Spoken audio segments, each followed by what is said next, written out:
Chapter 13. I receive an insulting Christmas card. We spend a pleasant Christmas at Carrie's mother's. A Mr. Moss is rather too free. A boisterous evening during which I am struck in the dark. I receive an extraordinary letter from Mr. Mutlar, Senior, respecting Lupin. We miss drinking out the old year. December the 24th.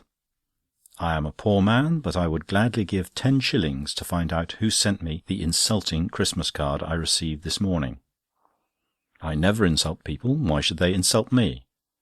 The worst part of the transaction is that I find myself suspecting all my friends. The handwriting on the envelope is evidently disguised, being written sloping the wrong way. I cannot think either Gowing or Cummings would do such a mean thing. Lupin denied all knowledge of it, and I believe him, although I disapprove of his laughing and sympathising with the offender. Mr. Franching would be above such an act, and I don't think any of the Mutlars would descend to such a course. I wonder if Pitt, that impudent clerk at the office, did it, or Mrs. Birrell, the charwoman, or Burwin Fosselton. The writing is too good for the former. Christmas Day, we caught the 10:20 train at Paddington, and spent a pleasant day at Carrie's mother's. The country was quite nice and pleasant, although the roads were sloppy. We dined in the middle of the day, just 10 of us, and talked over old times. If everybody had a nice, uninterfering mother-in-law, such as I have, what a deal of happiness there would be in the world. Being all in good spirits, I proposed her health, and I made, I think, a very good speech. I concluded rather neatly by saying, "On an occasion like this, whether relatives, friends, or acquaintances, we are all inspired with good feelings towards each other. We are of one mind, and think only of love and friendship. Those who have quarrelled with absent friends should kiss and make it up. Those who happily have not fallen out can kiss all the same." I saw the tears in the eyes of both Carrie and her mother, and must say I felt very flattered by the compliment. That dear old Reverend John Pansy Smith, who married us, made a most cheerful and amusing speech, and said he should act on my suggestion respecting the kissing. He then walked round the table and kissed all the ladies, including Carrie. Of course, one did not object to this, but I was more than staggered when a young fellow named Moss, who was a stranger to me, and who had scarcely spoken a word through dinner, jumped up suddenly with a sprig of mistletoe and exclaimed, "Hullo, I don't see why I shouldn't be on in this scene." Before one could realise what he was about to do, he kissed Carrie and the rest of the ladies. Fortunately, the matter was treated as a joke, and we all laughed, but it was a dangerous experiment, and I feel very uneasy for a moment as to the result. I subsequently referred to the matter to Carrie, but she said, "Oh, he's not much more than a boy." I said that he had a very large moustache for a boy. Carrie replied, "I didn't say he was not a nice boy." December the 26th. I did not sleep very well last night. I never do in a strange bed. I feel a little indigestion, which one must expect at this time of year. Carrie and I returned to town in the evening. Lupin came in late. He said he enjoyed his Christmas, and added, "I feel as fit as a Lowther Arcade fiddle, and only require a little more oof to feel as fit as a £500 Stradivarius." I have long since given up trying to understand Lupin's slang, or asking him to explain it. December the 27th. I told Lupin I was expecting Gowing and Cummings to drop in tomorrow evening for a quiet game. I was in hope the boy would volunteer to stay in and help me to amuse them, instead of which he said, "Oh, you'd better put them off, as I've asked Daisy and Frank Mutlar to come." I said I could not think of doing such a thing. Lupin said, "Then I will send a wire and put off Daisy." I suggested that a postcard or letter would reach her quite soon enough, and would not be so extravagant. Carrie, who had listened to the above conversation with apparent annoyance, directed a well-aimed shaft at Lupin. She said, "Lupin, why do you object to Daisy meeting your father's friends? Is it because they are not good enough for her, or, which is equally possible, she is not good enough for them? Lupin was dumbfounded and could make no reply. When he left the room, I gave Carrie a kiss of approval. December 28th. Lupin, on coming down to breakfast, said to his mother, "I have not put off Daisy and Frank, and should like them to join Gowing and Cummings this evening." I felt very pleased with the boy for this. Carrie said in reply, "I am glad you let me know in time, as I can turn over the cold leg of mutton, dress it with a little parsley, and no one will know it has been cut." She further said she would make a few custards and stew some pippins, so that they would be cold by the evening. Finding Lupin in good spirits, I asked him quietly if he really had any personal objection to either Gowing or Cummings. He replied, "Not in the least. I think Cummings looks rather an ass, but that is partly due to his patronising the 3 and 6 one-price hat company, and wearing a reach-me-down frock-coat. As for that perpetual brown velveteen jacket of Gowing's, why, he resembles an itinerant photographer." I said it was not the coat that made the gentleman, whereupon Lupin, with a laugh, replied, "No, and it wasn't much of a gentleman who made their coats." We were rather jolly at supper, and Daisy made herself very agreeable, especially in the earlier part of the evening when she sang. At supper, however, she said, "Can you make Tito-tums with bread?" And she commenced rolling up pieces of bread and twisting them round on the table. I felt this to be bad manners, but of course said nothing. Presently Daisy and Lupin, to my disgust, began throwing bread pills at each other. Frank followed suit, and so did Cummings and Gowing, to my astonishment. They then commenced throwing hard pieces of crust, one piece catching me on the forehead and making me blink. I said, "Steady, please, steady." Frank jumped up and said, "Tum tum." Then the band played. I did not know what this meant, but they all roared and continued the bread battle. Gowing suddenly seized all the parsley off the cold mutton and threw it full in my face. I looked daggers at Gowing, who replied, "I say, it's no good trying to look indignant with your hair full of parsley." I rose from the table and insisted that a stop should be put to this foolery at once. Frank Mutler shouted, "Time, gentlemen, please, time," and turned out the gas, leaving us in absolute darkness.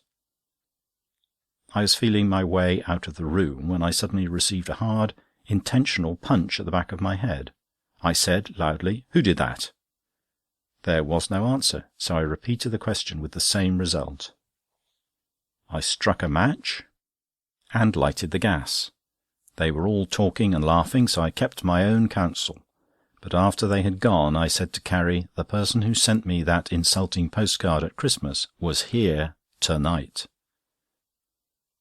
December 29th. I had a most vivid dream last night. I woke up and, on falling asleep, dreamed the same dream over again, precisely. I dreamt I heard Frank Mutlar telling his sister that he had not only sent me the insulting Christmas card, but admitted that he was the one who punched my head last night in the dark. As fate would have it, Lupin at breakfast was reading extracts from a letter he had just received from Frank. I asked him to pass the envelope, that I might compare the writing. He did so, and I examined it by the side of the envelope containing the Christmas card. I detected a similarity in the writing, in spite of the attempted disguise. I passed them on to Carrie, who began to laugh. I asked her what she was laughing at, and she said the card was never directed to me at all. It was L. Pooter, not C. Pooter. Lupin asked to look at the direction and the card, and exclaimed with a laugh, "Oh yes, Gov, it's meant for me." I said, "Are you in the habit of receiving insulting Christmas cards?" He replied, "Oh yes, and of sending them too." In the evening Gowing called and said he enjoyed himself very much last night. I took the opportunity to confide in him, as an old friend, about the vicious punch last night.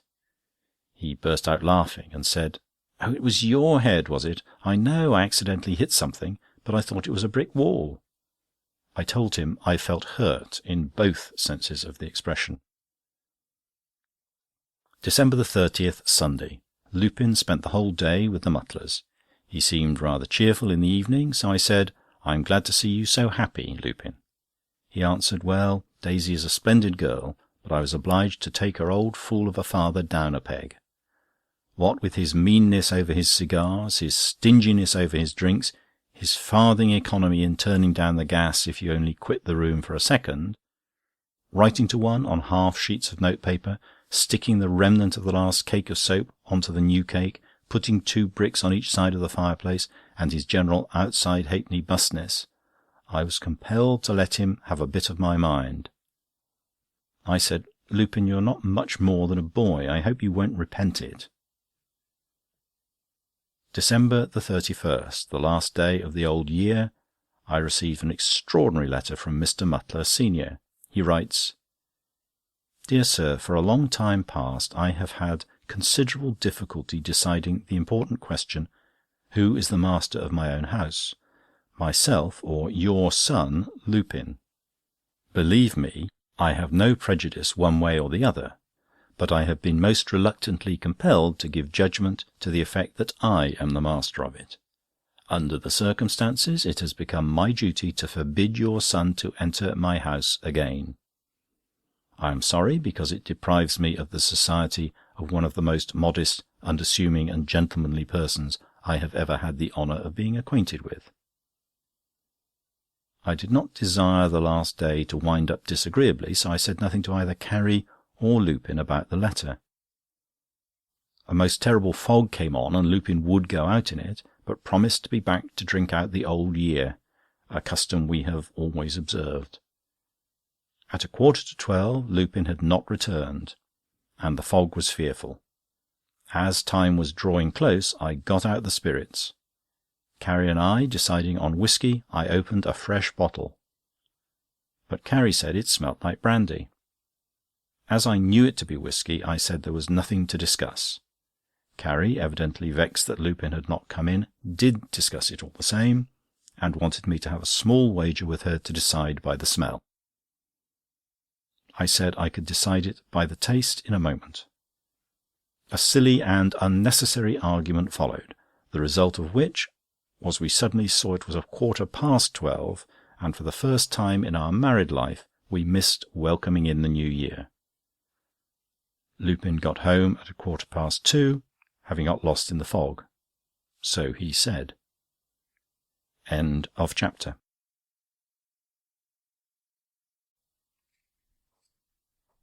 Chapter 14. Begin the year with an unexpected promotion at the office. I make 2 good jokes. I get an enormous rise in my salary. Lupin speculates successfully and starts a pony trap. Have to speak to Sarah. Extraordinary conduct of Gowing's.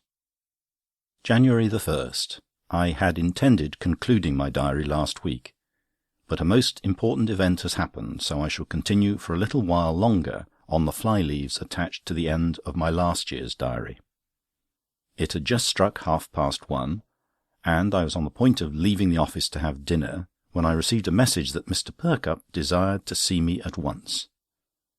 I must confess that my heart commenced to beat, and I had most serious misgivings. Mr. Perkupp was in his room writing, and he said, "Take a seat, Mr. Pooter, I shall not be a moment." I replied, "No, thank you, sir, I'll stand." I watched the clock on the mantelpiece, and I was watching quite 20 minutes, but it seemed hours. Mr. Perkupp at last got up himself. I said, "I hope there is nothing wrong, sir." He replied, "Oh dear no, quite the reverse, I hope." What a weight off my mind! My breath seemed to come back again in an instant. Mr. Perkupp said, "Mr. Buckling is going to retire, and there will be some slight changes in the office. You have been with us nearly 21 years, and, in consequence of your conduct during that period, we intend making a special promotion in your favour. We have not quite decided how you will be placed, but in any case there will be a considerable increase in your salary, which, it is quite unnecessary for me to say, you fully deserve. I have an appointment at 2, but you shall hear more to-morrow." He then left the room quickly, and I was not even allowed time or thought to express a single word of grateful thanks to him. I need not say how dear Carrie received the joyful news. With perfect simplicity she said, "At last we shall be able to have a chimney glass for the back drawing-room, which we've always wanted." I added, "Yes, and at last you shall have that little costume which you saw at Peter Robinson's so cheap." January 2nd. I was in a great state of suspense all day at the office. I did not like to worry Mr. Perkupp, but as he did not send for me, and mentioned yesterday that he would see me again to-day, I thought it better, perhaps, to go to him. I knocked at his door, and on entering Mr. Perkupp said, "Oh, it's you, Mr. Pooter. Do you want to see me?" I said, "No, sir, I thought you wanted to see me." "Oh," he replied, "I remember. Well, I am very busy to-day. I'll see you to-morrow." January 3rd. Still in a state of anxiety and excitement, which was not alleviated by ascertaining that Mr. Perkupp sent word he should not be at the office to-day. In the evening, Lupin, who was busily engaged with a paper, said suddenly to me, "Do you know anything about chalk pits, Guv?" I said, "No, my boy, not that I am aware of." Lupin said, "Well, I give you the tip. Chalk pits are as safe as consols, and pay 6% at par." I said a rather neat thing, viz., "They may be 6% at par, but your pa has no money to invest." Carrie and I both roared with laughter. Lupin did not take the slightest notice of the joke, although I purposely repeated it for him. But he continued, "I give you the tip, that's all. Chalk pits." I said another funny thing. "Mind you don't fall into them." Lupin put on a supercilious smile and said, "Bravo, Joe Miller." January 4th. Mr. Perkupp sent for me and told me that my position would be that of one of the senior clerks. I was more than overjoyed. Mr. Perkupp added, he would let me know to-morrow what the salary would be. This means another day's anxiety. I don't mind, for it is anxiety of the right sort. That reminded me that I had forgotten to speak to Lupin about the letter I received from Mr. Mutlar, senior. I broached the subject to Lupin in the evening, having first consulted Carrie.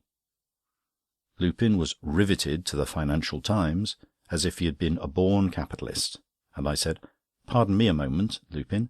How is it you have not been to the Mutlars any day this week?" Lupin answered, "I told you I cannot stand old Mutlar." I said, "Mr. Mutlar writes to me to say pretty plainly that he cannot stand you." Lupin said, "Well, I like his cheek in writing to you.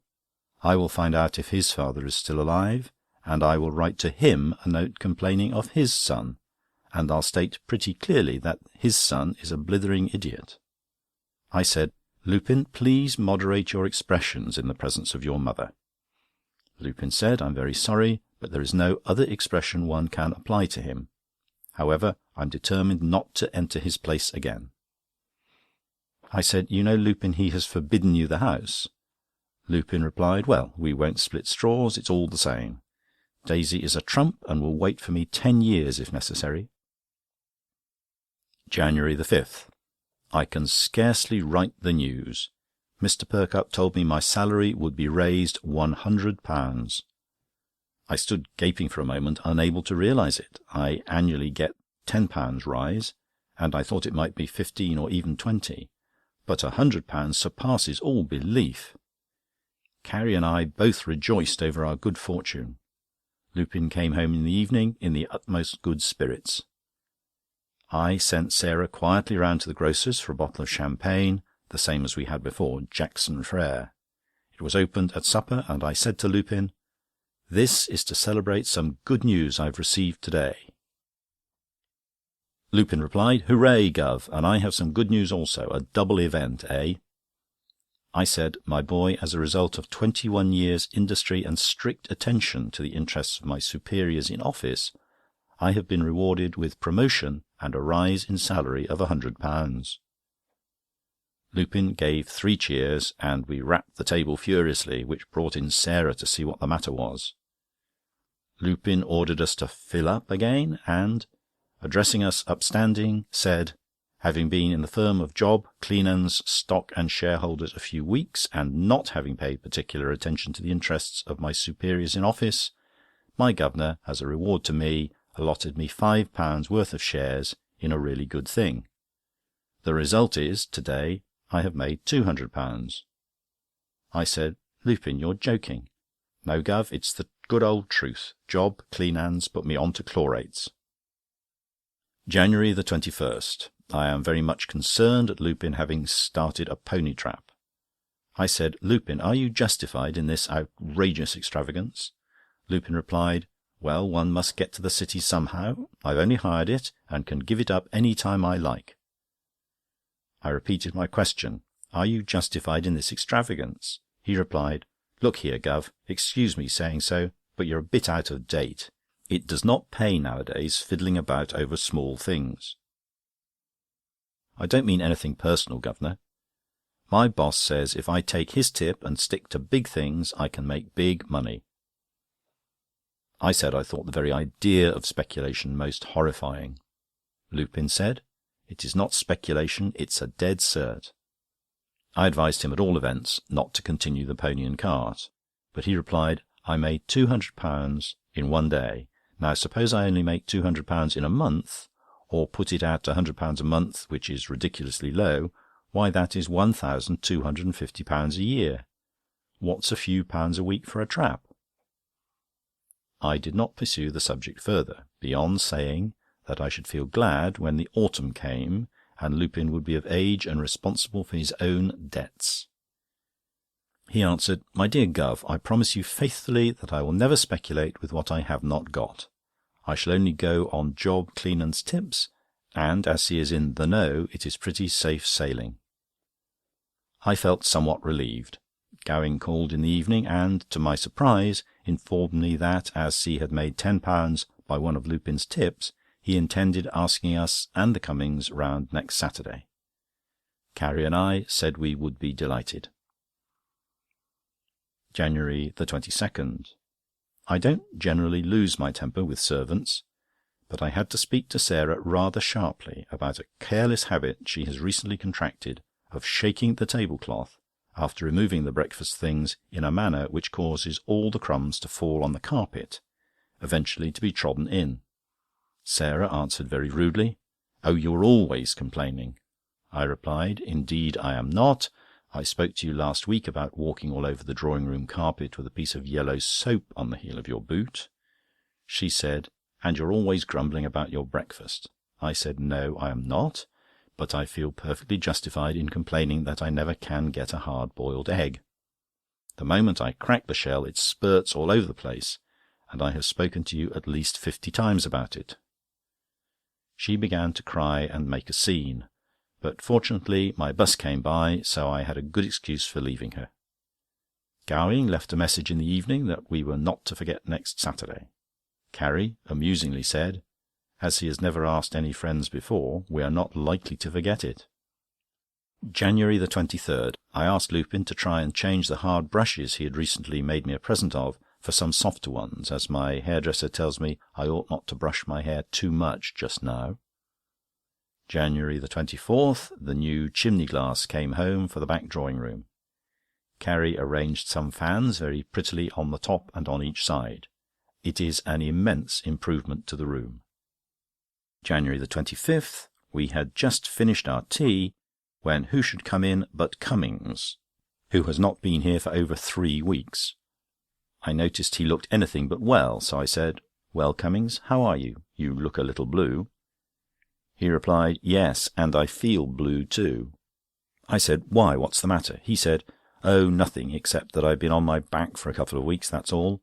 At one time my doctor nearly gave me up, yet not a soul has come near me. No one has even taken the trouble to inquire whether I was alive or dead." I said, "This is the first I've heard of it. I have passed your house several nights and presumed you had company, as the rooms were so brilliantly lighted." Cummings replied, "No, the only company I have had was my wife, the doctor, and the landlady, the last named having turned out a perfect trump." "I wonder you did not see it in the paper. I know it was mentioned in the Bicycle News." I thought to cheer him up, and said, "Well, you're all right now." He replied, "That's not the question. The question is whether an illness does not enable you to discover who are your true friends." I said such an observation was unworthy of him. To make matters worse, in came Gowing, who gave Cummings a violent slap on the back and said, "Hullo! Have you seen a ghost? You look scared to death, like Irving in Macbeth." I said, "Gently, Gowing, the poor fellow has been very ill." Gowing roared with laughter and said, "Yes, and you look it too." Cummings quietly said, "Yes, and I feel it too, not that I suppose you care." An awkward silence followed. Gowing said, "Never mind, Cummings, you and the missus come round to my place to-morrow, and it will cheer you up a bit, for we'll open a bottle of wine." January the 26th. An extraordinary thing happened. Carrie and I went round to Gowing's, as arranged, at 7:30. We knocked and rang several times without getting an answer. At last the latch was drawn and the door opened a little way, the chain still being up. A man in shirt-sleeves put his head through and said, "Who is it? What do you want?" I said, "Mr. Gowing, he's expecting us." The man said, as well as I could hear, owing to the yapping of a little dog, "I don't think he is. Mr. Gowing is not at home." I said, "He will be in directly." With that observation he slammed the door, leaving Carrie and me standing on the steps, with a cutting wind blowing round the corner. Carrie advised me to knock again. I did so, and then discovered for the first time that the knocker had been newly painted, and the paint had come off on my gloves, which were, in consequence, completely spoiled. I knocked at the door with my stick 2 or 3 times. The man opened the door, taking the chain off this time, and began abusing me. He said, "What do you mean by scratching the paint with your stick like that, spoiling the varnish? You ought to be ashamed of yourself." I said, "Pardon me, Mr. Gowing invited—" He interrupted and said, "I don't care for Mr. Gowing or any of his friends. This is my door, not Mr. Gowing's. There are people here besides Mr. Gowing." The impertinence of this man was nothing. I scarcely noticed it. It was so trivial in comparison with the scandalous conduct of Gowing. At this moment Cummings and his wife arrived. Cummings was very lame and leaning on a stick, but got up the steps and asked what the matter was. The man said Mr. Gowing said nothing about expecting anyone. All he said was that he had just received an invitation to Croydon, and he should not be back till Monday evening. He took his bag with him. With that he slammed the door again. I was too indignant with Gowing's conduct to say anything. Cummings looked white with rage, and as he descended the steps, struck his stick violently on the ground and said, "Scoundrel!" End of chapter. Chapter 15.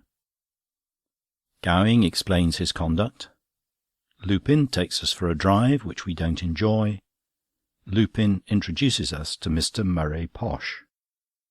February the 8th. It does seem hard that I cannot get good sausages for breakfast. They're either full of bread or spice, or as red as beef. Still anxious about the £20 I invested last week by Lupin's advice. However, Cummings has done the same. February the 9th. Exactly a fortnight has passed, and I have neither seen nor heard from Gowing respecting his extraordinary conduct in asking us round to his house and then being out. In the evening, Carrie was engaged marking a half-dozen new collars I had purchased. I'll back Carrie's marking against anybody's. While I was drying them at the fire, and Carrie was rebuking me for scorching them, Cummings came in. He seemed quite well again, and chaffed us about marking the collars. I asked him if he had heard from Gowing, and he replied that he had not. I said I should not have believed that Gowing could have acted in such an ungentlemanly manner. Cummings said, "You are mild in your description of him. I think he acted like a cad." The words were scarcely out of his mouth when the door opened, and Gowing, putting in his head, said, "May I come in?" I said, "Certainly." Carrie said very pointedly, "Well, you are a stranger." Gowing said, "Yes, I've been on and off to Croydon during the last fortnight." I could see Cummings was boiling over, and eventually he tackled Gowing very strongly respecting his conduct last Saturday week. Gowing appeared surprised, and said, "Why, I posted a letter to you in the morning announcing that the party was off, very much off. I said I never got it. Gowing, turning to Carrie, said, "I suppose letters sometimes miscarry, don't they, Mrs. Carrie?" Cummings sharply said, "This is not a time for joking. I had no notice of the party being put off. I told Pooter in my note to tell you, as I was in a hurry. However, I'll inquire at the post office, and we must meet again at my place." I added that I hoped he would be present at the next meeting. Carrie roared at this, and even Cummings could not help laughing. February 10th, Sunday. Contrary to my wishes, Carrie allowed Lupin to persuade her to take her for a drive in the afternoon in his trap. I quite disapprove of driving on a Sunday, but I did not like to trust Carrie alone with Lupin, so I offered to go too. Lupin said, "Now, that is nice of you, Gov, but you won't mind sitting on the back seat of the cart?" Lupin proceeded to put on a bright blue coat that seemed miles too large for him. Carrie said it wanted taking in considerably at the back. Lupin said, "Haven't you seen a box coat before? You can't drive in anything else." He may wear what he likes in the future, for I shall never drive with him again. His conduct was shocking. When we passed Highgate Archway, he tried to pass everything and everybody. He shouted to respectable people who were walking quietly in the road to get out of the way. He flicked the horse of an old man who was riding, causing it to rear. And as I had to ride backwards, I was compelled to face a gang of roughs in a donkey cart, whom Lupin had chaffed, and who turned and followed us for nearly a mile, bellowing, indulging in coarse jokes and laughter, to say nothing of occasionally pelting us with orange peel. Lupin's excuse, that the Prince of Wales would have to put up with the same sort of thing if he drove to the Derby, was of little consolation to either Carrie or myself. Frank Mutler called in the evening, and Lupin went out with him. February 11th. Feeling a little concerned about Lupin, I mustered up courage to speak to Mr. Perkupp about him. Mr. Perkupp has always been most kind to me, so I told him everything, including yesterday's adventure. Mr. Perkupp kindly replied, "There is no necessity for you to be anxious, Mr. Pooter. It would be impossible for a son of such good parents to turn out erroneously. Remember, he is young and will soon get older. I wish we could find room for him in this firm. The advice of this good man takes loads off my mind." In the evening, Lupin came in. After our little supper, he said, "My dear parents, I have some news which I fear will affect you considerably." I felt a qualm come over me, and said nothing. Lupin then said, "It may distress you, in fact, I'm sure it will, but this afternoon I have given up my pony and trap for ever." It may seem absurd, but I was so pleased, I immediately opened a bottle of port. Gowing dropped in just in time, bringing with him a large sheet with a print of a tailless donkey, which he fastened against the wall. He then produced several separate tails, and we spent the remainder of the evening trying blindfolded to pin a tail on in the proper place. My sides positively ached with laughter when I went to bed. February 12th. In the evening I spoke to Lupin about his engagement with Daisy Mutlar.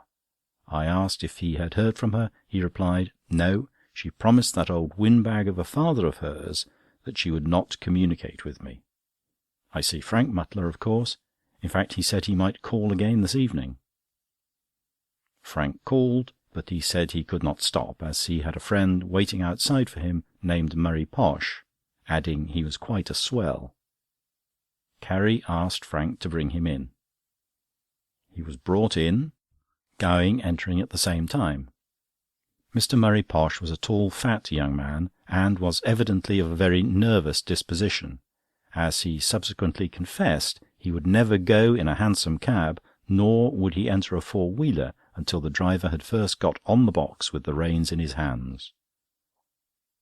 On being introduced, Gowing, with his usual want of tact, said, "Any relation to Posh's 3-shilling hats?" Mr. Posh replied, "Yes, but please understand I don't try on hats myself. I take no active part in the business. I replied, I wish I had a business like it. Mr. Posh seemed pleased, and gave a long but most interesting history of the extraordinary difficulties in the manufacture of cheap hats.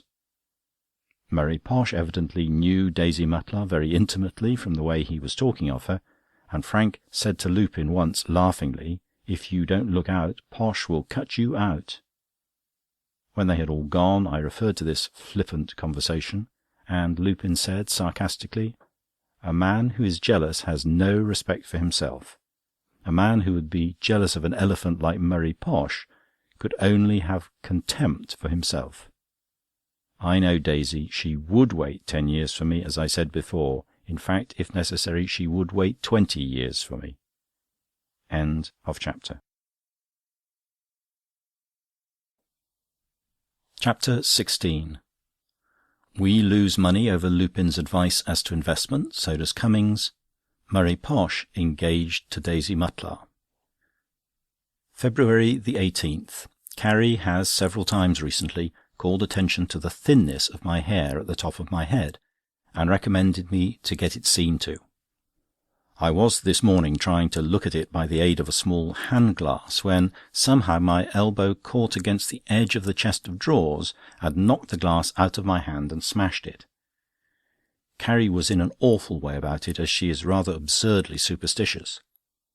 To make matters worse, my large photograph in the drawing-room fell during the night and the glass cracked. Carrie said, "Mark my words, Charles, some misfortune is about to happen." I said, "Nonsense, dear."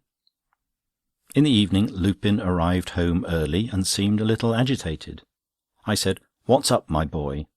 He hesitated a good deal, and then said, "You know those Parachica chlorates I advised you to invest £20 in?" I replied, "Yes, they are all right, I trust." He replied, "Well, no, to the surprise of everybody, they have utterly collapsed." My breath was so completely taken away I could say nothing. Carrie looked at me and said, "What did I tell you?" Lupin, after a while, said, "However, you are specially fortunate. I received an early tip and sold out yours immediately, and was fortunate to get £2 for them. So you get something after all." I gave a sigh of relief. I said I was not so sanguine as to suppose, as you predicted, that I should get 6 or 8 times the amount of my investment. Still, a profit of £2 is a good percentage for such a short time. Lupin said quite irritably, "You don't understand. I sold your £20 shares for £2. You therefore lose £18 on the transaction, whereby Cummings and Gowing will lose the whole of theirs." February the 19th. Lupin, before going to town, said, "I'm very sorry about those Parachica chlorates. It would not have happened if the boss, Job Cleanands, had been in town. Between ourselves, you must not be surprised if something goes wrong at our office. Job Cleanands has not been seen in the last few days, and it strikes me several people do want to see him, very particularly." In the evening, Lupin was just on the point of going out to avoid a collision with Gowing and Cummings, when the former entered the room without knocking, but with his usual trick of saying, "May I come in?" He entered, and, to the surprise of Lupin and myself, seemed to be in the very best of spirits. Neither Lupin nor I broached the subject to him, but he did so of his own accord. He said, "I say, those Parachica chlorates have gone an awful smash. You're a nice one, Master Lupin. How much do you lose?" Lupin, to my utter astonishment, said, "Oh, I had nothing in them. There was some informality in my application. I forgot to enclose the cheque or something, and I didn't get any. The Gov loses £18. I said I quite understood you were in it, or nothing would have induced me to speculate. Lupin replied, "Well, it can't be helped. You must go double on the next tip." Before I could reply, Gowing said, "Well, I lose nothing, fortunately. From what I heard, I did not quite believe in them, so I persuaded Cummings to take my £15 worth, as he had more faith in them than I had." Lupin burst out laughing, and in the most unseemly manner said, "Alas, poor Cummings, he'll lose £35. At that moment there was a ring at the bell. Lupin said, "I don't want to meet Cummings." If he had gone out of the door, he would have met him in the passage, so as quickly as possible Lupin opened the parlour window and got out. Gowing jumped up suddenly, exclaiming, "I don't want to see him either," and before I could say a word he followed Lupin out of the window. For my own part, I was horrified to think that my own son and one of my most intimate friends should depart from the house like a couple of interrupted burglars. Poor Cummings was very upset, and naturally was very angry both with Lupin and Gowing. I pressed him to have a little whisky, and he replied he had given up whisky, but would like a little unsweetened, as he was advised it was the most healthy spirit. I had none in the house, but sent Sarah round to Lockwood's for some. February 20th. The first thing that caught my eye on opening the Standard was "Great failure of stock and share dealers. Mr. Job Cleanands absconded." I handed it to Carrie, and she replied, "Oh, perhaps it's for Lupin's good. I never did think it a suitable situation for him." I thought the whole affair very shocking. Lupin came down to breakfast, and seeing he looked painfully distressed, I said, "We know the news, my dear boy, and feel very sorry for you." Lupin said, "How did you know? Who told you?" I handed him the Standard. He threw the paper down and said, "Oh, I don't care a button for that. I expected that, but I did not expect this." He then read a letter from Frank Mutlar, announcing in a cool manner that Daisy Mutlar is to be married next month to Murray Posh. I exclaimed, "Murray Posh? Is not that the very man Frank had the impudence to bring here last Tuesday week?" Lupin said, "Yes, the Posh's 3-shilling hats chap." We all then ate our breakfast in dead silence. In fact, I could eat nothing. I was not only too worried, but I cannot and will not eat cushion of bacon. If I cannot get streaky bacon, I will do without anything. When Lupin rose to go, I noticed a malicious smile creep over his face. I asked him what it meant. He replied, "Oh, only a little consolation. Still, it is a consolation. I have just remembered that by my advice Mr. Murray Posh has invested £600 in Parachica chlorates." End of chapter. Chapter 17. Marriage of Daisy Mutlar and Murray Posh. The dream of my life realised. Mr. Perkupp takes Lupin into the office. March 20th. To-day being the day on which Daisy Mutlar and Mr. Murray Posh are to be married, Lupin has gone with a friend to spend the day at Gravesend. Lupin has been much cut up over the affair, although he declares that he is glad it is off. I wish he would not go to so many music halls, but one dare not say anything to him about it. At the present moment he irritates me by singing all over the house some nonsense about "What's the matter with Gladstone? He's all right. What's the matter with Lupin? He's all right." I don't think either of them is. In the evening Gowing called, and the chief topic of conversation was Daisy's marriage to Murray Posh. I said I was glad the matter was at an end, as Daisy would only have made a fool of Lupin. Gowing, with his usual good taste, said, "Oh, Master Lupin can make a fool of himself without any assistance." Carrie very properly resented this, and Gowing had sufficient sense to say he was sorry. March 21st. To-day I shall conclude my diary, for it is one of the happiest days of my life. My great dream of the last few weeks, in fact, of many years, has been realised. This morning came a letter from Mr. Perkupp asking me to take Lupin down to the office with me. I went to Lupin's room.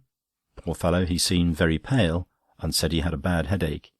He had come back yesterday from Gravesend, where he spent part of the day in a small boat on the water, having been mad enough to neglect to take his overcoat with him. I showed him Mr. Perkupp's letter, and he got up as quickly as possible. I begged of him not to put on his fast-coloured clothes and ties, but to dress in something black or quiet-looking. Carrie was all of a tremble when she read the letter, and all she could keep on saying was, "Oh, I do hope it will be all right." For myself, I could scarcely eat any breakfast. Lupin came down dressed quietly and looking a perfect gentleman, except that his face was rather yellow. Carrie, by way of encouragement, said, "You do look nice, Lupin." Lupin replied, "Yes, it's a good make-up, isn't it? A regular, downright respectable, funereal, first-class City firm junior clerk."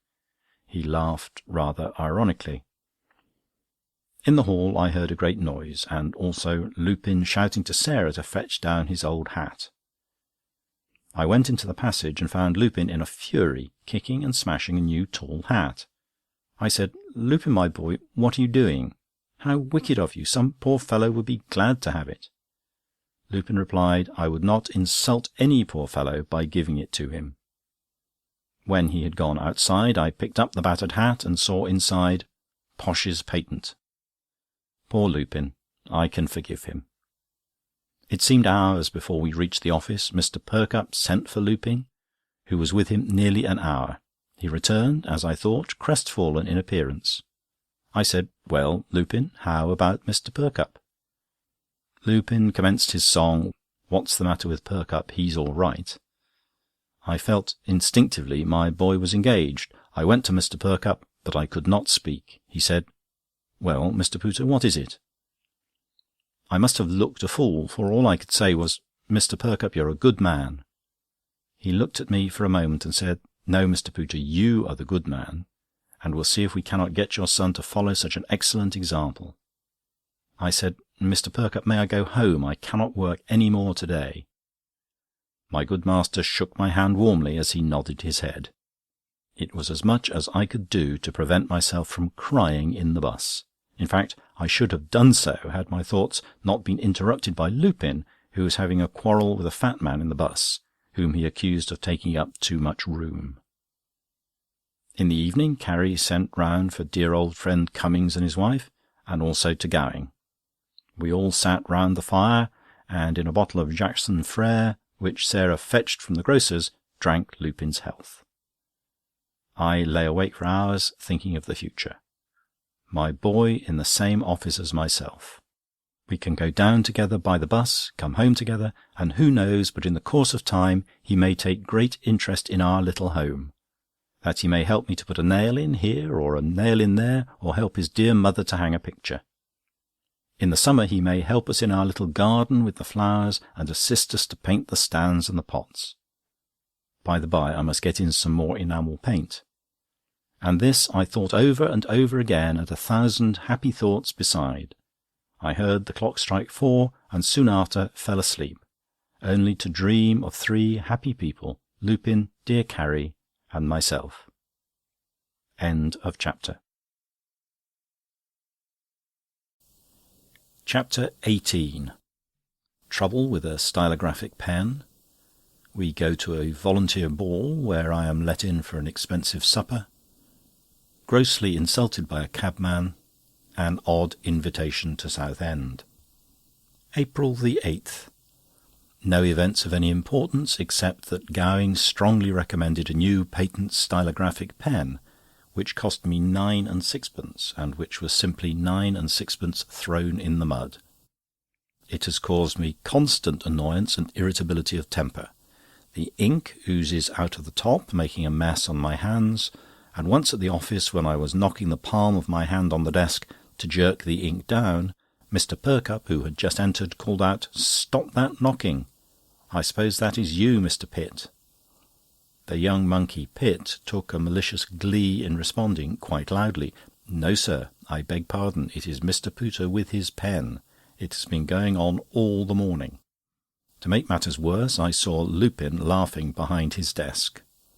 I thought it wiser to say nothing. I took the pen back to the shop, and asked them if they would take it back, as it did not act. I did not expect the full price returned, but was willing to take half. The man said he could not do that. Buying and selling were 2 different things. Lupin's conduct during the period he has been in Mr. Perkupp's office has been most exemplary. My only fear is it is too good to last. April the 9th, Gowing called, bringing with him an invitation for Carrie and myself to a ball given by the East Acton Rifle Brigade, which he thought would be a swell affair, as the member for East Acton, Sir William Grime, had promised his patronage. We accepted of his kindness, and he stayed to supper, on occasion I thought suitable for trying a bottle of Algéra, that Mr. James of Sutton had sent me as a present. Gowing sipped the wine, observing he had never tasted it before, and further remarked that his policy was to stick to more recognised brands. I told him it was a present from a dear friend, and one mustn't look a gift horse in the mouth. Gowing facetiously replied, and he didn't like putting it in the mouth either. I thought the remarks were rude without being funny, but on tasting it myself came to the conclusion there was some justification for them. The sparkling Algéra is very like cider, only more sour. I suggested that perhaps the thunder had turned it a bit acid. He merely replied, "Oh, I don't think so. We had a very pleasant game of cards, though I lost 4 shillings and Carrie lost 1, and Gowing said he had lost about 6pence. How he could have lost, considering that Carrie and I were the only other players, remains a mystery." April 14th, Sunday. Owing, I presume, to the unsettled weather, I awoke with a feeling that my skin was drawn over my face as tight as a drum. Walking round the garden with Mr. and Mrs. Treen, members of our congregation who had walked back with us, I was much annoyed to find a large newspaper full of bones on the gravel path, evidently thrown over by those young Griffin boys next door, who, whenever we have friends, climb up the empty steps inside their conservatory, tap at the windows, making faces, whistling and imitating birds. April 15th. Burnt my tongue most awfully with the Worcester sauce, through that stupid girl Sarah shaking the bottle violently before putting it on the table. April 16th, the night of the East Acton Volunteer Ball. On my advice, Carrie put on the same dress that she looked so beautiful in at the Mansion House. For it had occurred to me, being a military ball, that Mr. Perkupp, who, I believe, is an officer in the Honorary Artillery Company, would in all probability be present.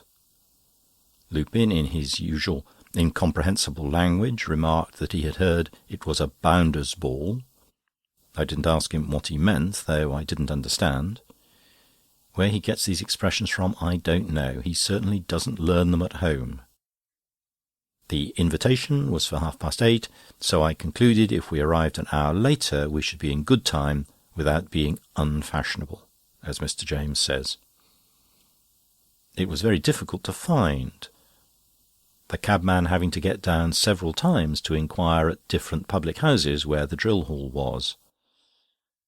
I wonder at people living in such out-of-the-way places. No one seemed to know it. However, after going up and down a good many badly lighted streets, we arrived at our destination. I had no idea it was so far from Holloway. I gave the cabman 5 shillings, who only grumbled, saying it was dirt cheap at half a sovereign, and was impertinent enough to advise me the next time I went to a ball to take a bus. Captain Welcut received us, saying we were rather late, but that it was better late than never. He seemed a very good-looking gentleman, though, as Carrie remarked, rather short for an officer. He begged to be excused for leaving us, as he was engaged for a dance, and hoped we should make ourselves at home. Carrie took my arm, and we walked around the rooms 2 or 3 times and watched the people dancing. I couldn't find a single person I knew, but attributed it to most of them being in uniform. As we were entering the supper room, I received a slap on the shoulder, followed by a welcome shake of the hand. I said, "Mr. Padge, I believe." He replied, "That's right." I gave Carrie a chair, and, seated by her, was a lady who made herself at home with Carrie at once. There was a very liberal repast on the tables, plenty of champagne, claret, etc., and, in fact, everything seemed to be done regardless of expense. Mr. Padge is a man that, I admit, I have no particular liking for, but I felt so glad to come across someone I knew that I asked him to sit at our table, and I must say that for a short, fat man he looked well in uniform, although I think his tunic was rather baggy in the back. It was the only supper-room I have been in that was not overcrowded. In fact, we were the only people there, everybody being so busy dancing. I assisted Carrie and her newly formed acquaintance, who said her name was Lupkin, to some champagne. Also myself, and handed the bottle to Mr. Padge to do likewise, saying, "You must look after yourself." He replied, "That's right," and poured out half a tumbler and drank Carrie's health, coupled, as he said, with her worthy lord and master. We all had some splendid pigeon pie and ices to follow. The waiters were very attentive and asked if we would like some more wine. I assisted Carrie and her friend and Mr. Padge, also some people who had just come from the dancing-room who were very civil. It occurred to me at the time that perhaps some of the gentlemen knew me in the city, as they were being so polite. I made myself useful and assisted several ladies to ices, remembering an old saying that there is nothing lost by civility. The band struck up for the dance, and they all went into the ballroom. The ladies, Carrie and Mrs. Lupkin, were anxious to see the dancing, and as I had not quite finished my supper, Mr. Padge offered his arms to them and escorted them to the ballroom, telling me to follow. I said to Mr. Padge, "It is quite a West End affair," to which remark Mr. Padge replied, "That's right." When I had quite finished my supper and was leaving, the waiter who had been attending on us arrested my attention by tapping me on the shoulder. I thought it unusual for a waiter at a private ball to expect a tip, but nevertheless gave a shilling, as he had been very attentive. He smilingly replied, "I beg your pardon, sir, this is no good," alluding to the shilling. "Your party's had 4 suppers at 5 shillings a head, 5 ices at 1 shilling, 3 bottles of champagne at 11 and 6pence, a glass of claret and a 6penny cigar for the stout gentleman. In all, £3, 0 shillings and 6pence.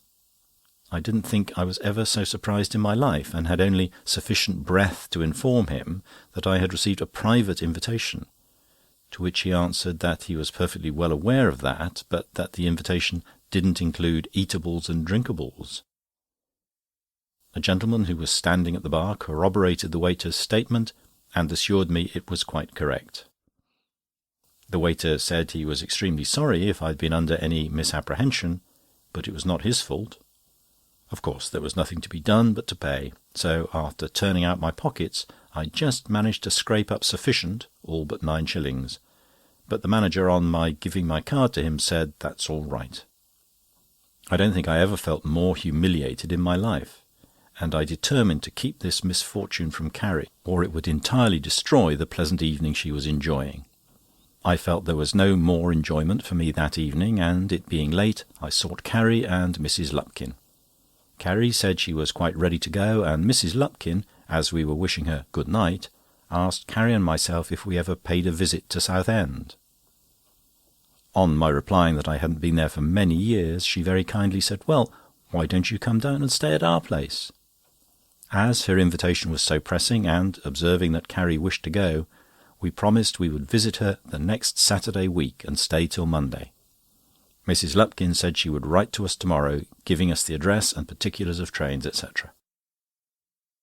When we got outside the drill hall, it was raining so hard that the roads resembled canals, and I need hardly say we had great difficulty in getting a cabman to take us to Holloway.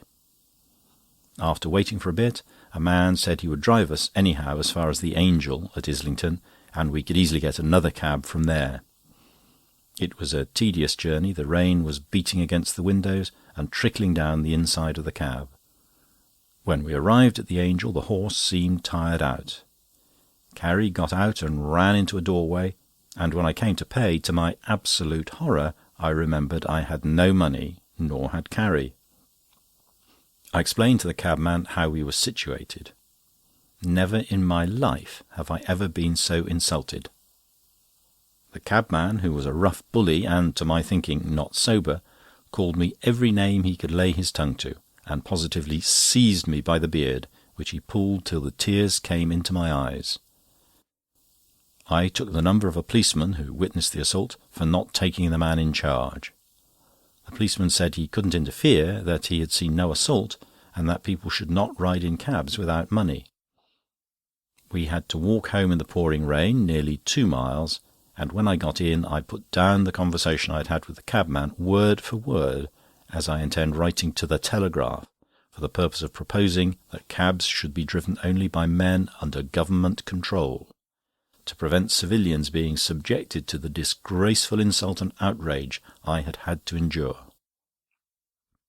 April the 17th, no water in our cistern again. Sent for Putley, who said he would soon remedy that, the cistern being zinc. April the 18th, water all right again in the cistern. Mrs. James of Sutton called in the afternoon. She and Carrie draped the mantelpiece in the drawing-room and put little toy spiders, frogs and beetles all over it. As Mrs. James says, it's quite the fashion.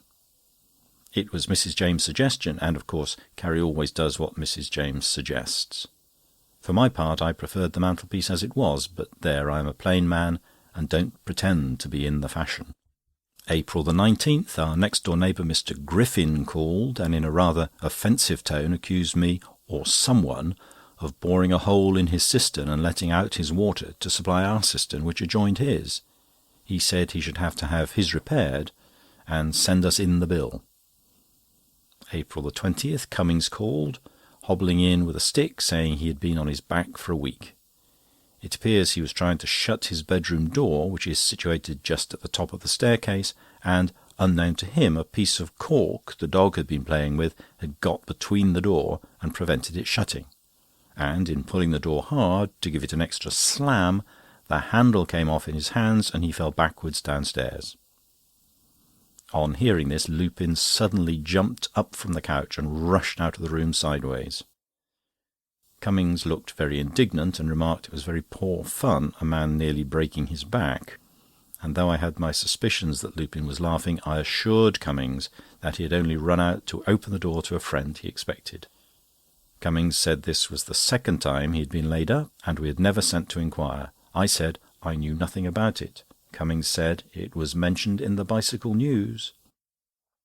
April the 22nd. I have of late frequently noticed Carrie rubbing her nails a good deal with an instrument, and on asking her what she was doing, she replied, "Oh, I'm going in for manicuring. It's all the fashion now."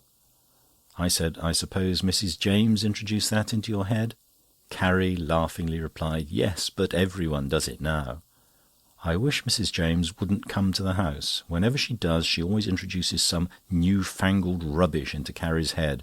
One of these days, I feel sure, I shall tell her she's not welcome.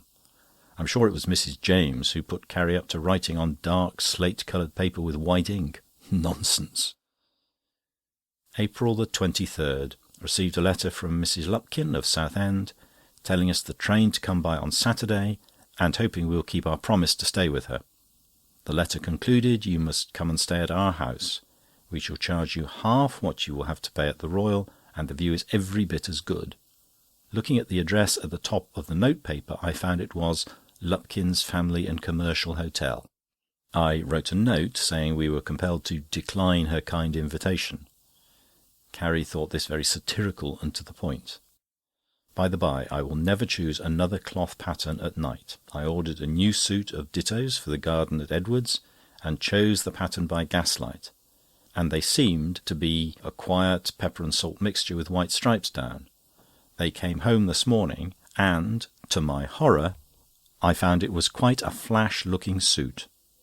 There was a lot of green with bright yellow-coloured stripes. I tried on the coat and was annoyed to find Carrie giggling. She said, "What mixture did you say you asked for?" I said, "A quiet pepper and salt." Carrie said, "Well, it looks more like mustard, if you want to know the truth." End of chapter. Chapter 19. Meet Teddy Finsworth, an old schoolfellow. We have a pleasant and quiet dinner at his uncle's, marred only by a few awkward mistakes on my part respecting Mr. Finsworth's pictures. A discussion on dreams.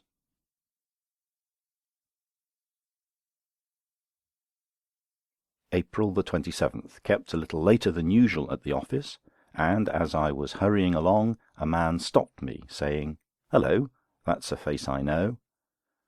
I replied politely, "Very likely. Lots of people know me, although I may not know them." He replied, "But you know me, Teddy Finsworth." So it was. He was at the same school with me. I had not seen him for years and years. No wonder I did not know him. At school he was at least a head taller than I was. Now I am at least a head taller than he is, and he has a thick beard, almost grey. He insisted on my having a glass of wine, a thing I never do, and told me he lived at Middlesbrough, where he was deputy town clerk, a position which was as high as the town clerk of London, in fact higher. He added that he was staying for a few days in London with his uncle, Mr. Edgar Paul Finsworth, of Finsworth and Pultwell. He said he was sure his uncle would be only too pleased to see me, and he had a nice house, Watney Lodge, only a few minutes' walk from Muswell Hill Station. I gave him our address, and we parted. In the evening, to my surprise, he called with a very nice letter from Mr. Finsworth, saying if we, including Carrie, would dine with them to-morrow, Sunday, at 2:00, he would be delighted. Carrie did not like to go, but Teddy Finsworth pressed us so much we consented. Carrie sent Sarah round to the butcher's and countermanded our half-leg of mutton, which we had ordered for to-morrow. April the 28th, Sunday. We found Watney Lodge farther off than we anticipated, and only arrived as the clock struck 2, both feeling hot and uncomfortable. To make matters worse, a large collie dog pounced forward to receive us. He barked loudly and jumped up at Carrie, covering her light skirt, which she was wearing for the first time, with mud. Teddy Finsworth came out and drove the dog off and apologised. We were shown into the drawing-room, which was beautifully decorated. It was full of knick-knacks and some plates hung up on the wall. There were several little wooden milk-stools with paintings on them, also a white wooden banjo, painted by one of Mr. Paul Finsworth's nieces, a cousin of Teddy's. Mr. Paul Finsworth seemed a quiet and distinguished-looking elderly gentleman, and was most gallant to Carrie. There were a great many water-colours hanging on the walls, mostly different views of India, which were very bright. Mr. Finsworth said they were painted by simps, and added that he was no judge of pictures himself, but had been informed on good authority that they were worth some hundreds of pounds, although he had only paid a few shillings apiece for them, frames included, at a sale in the neighbourhood. There was also a large picture in a very handsome frame, done in coloured crayons. It looked like a religious subject. I was very much struck with the lace collar, it looked so real, but I unfortunately made the remark that there was something about the expression of the face that was not quite pleasing. It looked pinched. Mr. Finsworth sorrowfully replied, yes, the face was done after death, my wife's sister. I felt terribly awkward and bowed apologetically, and in a whisper said I hope I had not hurt his feelings. We both stood looking at the picture for a few minutes in silence, when Mr. Finsworth took out a handkerchief and said, "She was sitting in our garden last summer," and blew his nose violently. He seemed quite affected, so I turned to look at something else, and stood in front of the portrait of a jolly-looking middle-aged gentleman with a red face and straw hat. I said to Mr. Finsworth, "Who is this jovial-looking gentleman? Life doesn't seem to trouble him much." Mr. Finsworth said, "No, it doesn't. He is dead too, my brother." I was absolutely horrified at my own awkwardness. Fortunately, at this moment, Carrie entered with Mrs. Finsworth, who had taken her upstairs to take off her bonnet and brush her skirt. Teddy said, "Short is late," but at that moment the gentleman referred to arrived, and I was introduced to him by Teddy, who said, "Do you know Mr. Short?" I replied, smiling, that I had not had that pleasure, but I hoped it would not be long before I knew Mr. Short. He evidently did not see my little joke, although I repeated it twice with a little laugh. I suddenly remembered it was Sunday, and Mr. Short was perhaps very particular. In this I was mistaken, for he was not at all particular in several of his remarks after dinner. In fact, I was so ashamed of one of his observations that I took the opportunity to say to Mrs. Finsworth that I feared she found Mr. Short occasionally a little embarrassing. To my surprise, she said, "Oh, he's privileged, you know." I did not know, as a matter of fact, and so I bowed apologetically. I failed to see why Mr. Short should be privileged. Another thing that annoyed me at dinner was that the collie dog which jumped up at Carrie was allowed to remain under the dining-room table. It kept growling and snapping at my boots every time I moved my foot. Feeling nervous, rather, I spoke to Mrs. Finsworth about the animal, and she remarked, "It's only his play." She jumped up and let in a frightfully ugly-looking spaniel called Bibbs, which had been scratching at the door. This dog also seemed to take a fancy to my boots, and I discovered afterwards that it had licked off every bit of blacking from them. I was positively ashamed of being seen in them. Mrs. Finsworth, who I must say is not much of a Job's comforter, said, "Oh, we're used to Bibbs doing that to our visitors." Mr. Finsworth had up some fine port, although I question whether it is a good thing to take on the top of beer. It made me feel a little sleepy, which had the effect of inducing Mr. Short to become privileged to rather an alarming extent. It being cold even for April, there was a fire in the drawing-room. We sat around in easy chairs, and Teddy and I waxed rather eloquent over the old school days, which had the effect of sending all the others to sleep. I was delighted, as far as Mr. Short was concerned, that it did have that effect on him. We stayed till 4, and the walk home was remarkable only for the fact that several fools giggled at the unpolished state of my boots. Polished them myself when I got home. Went to church in the evening, and could scarcely keep awake. I will not take port on the top of beer again. April the 29th. I am getting quite accustomed to being snubbed by Lupin, and I do not mind being sat upon by Carrie, because I think she has a certain amount of right to do so. But I do think it hard to be at once snubbed by wife, son, and both my guests. Gowing and Cummings had dropped in during the evening, and I suddenly remembered an extraordinary dream I had a few nights ago, and I thought I would tell them about it. I dreamt I saw some huge blocks of ice in a shop, with a bright glare behind them. I walked into the shop, and the heat was overpowering. I found the blocks of ice were on fire. The whole thing was so real and yet so supernatural, I woke up in a cold perspiration. Lupin, in a most contemptuous manner, said, "What utter rot!" Before I could reply, Gowing said there was nothing so completely uninteresting as other people's dreams. I appealed to Cummings, but he said he was bound to agree with the others, and my dream was especially nonsensical. I said it seemed so real to me. Gowing replied, "Yes, to you, perhaps, but not to us," whereupon they all roared. Carrie, who had hitherto been quiet, said, "He tells me his stupid dreams every morning nearly."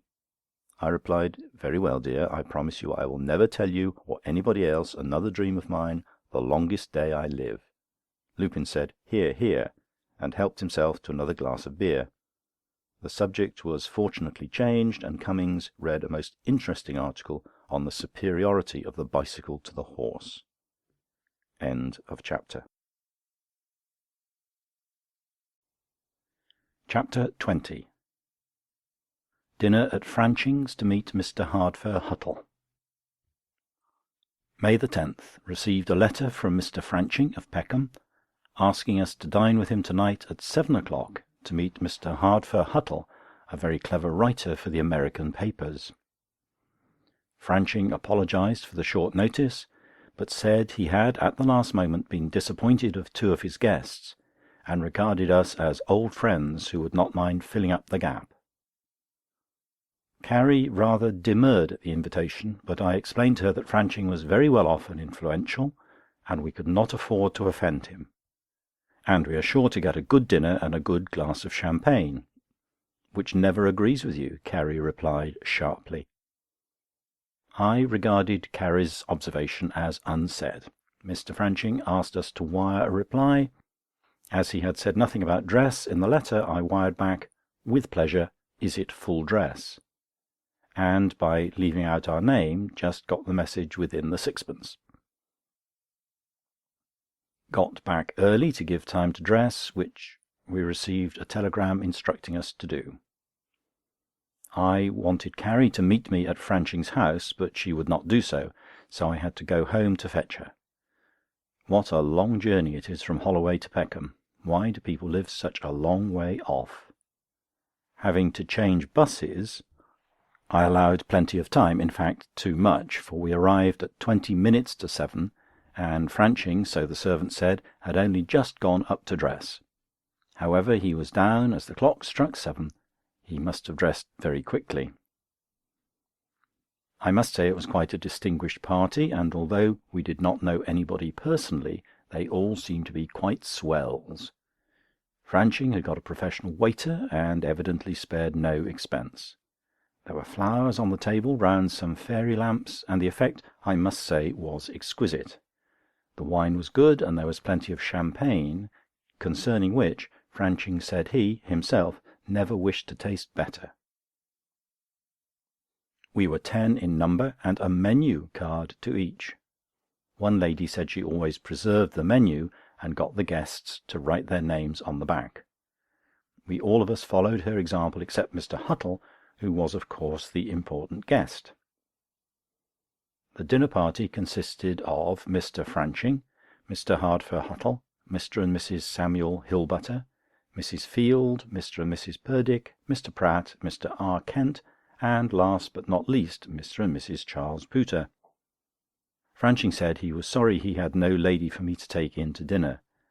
I replied that I preferred it, which I afterwards thought was a very uncomplimentary observation to make. I sat next to Mrs. Field at dinner. She seemed a well-informed lady, but was very deaf. It did not much matter, for Mr. Hardfur Huttle did all the talking. He is a marvellously intellectual man, and says things which, from other people, would seem quite alarming. How I wish I could remember even a quarter of his brilliant conversation. I made a few little reminding notes on the menu card. One observation struck me as being absolutely powerful, though not to my way of thinking, of course. Mrs. Purdick happened to say, "You are certainly unorthodox, Mr. Huttle." Mr. Huttle, with a peculiar expression, I can see it now, said in a slow, rich voice, "Mrs. Purdick, orthodox is a grandiloquent word implying sticking in the mud. If Columbus and Stephenson had been orthodox, there would neither have been the discovery of America nor the steam engine." There was quite a silence. It appeared to me that such teaching was absolutely dangerous, and yet I felt, in fact we must all have felt, there was no answer to the argument. A little later on, Mrs. Purdick, who is Franching's sister and also acted as hostess, rose from the table, and Mr. Huttle said, "Why, ladies, do you deprive us of your company so soon? Why not wait while we have our cigars?" The effect was electrical. The ladies, including Carrie, were in no way inclined to be deprived of Mr. Huttle's fascinating society, and immediately resumed their seats amid much laughter and a little chaff. Mr. Huttle said, "Well, that's a really good sign. You shall not be insulted by being called orthodox any longer."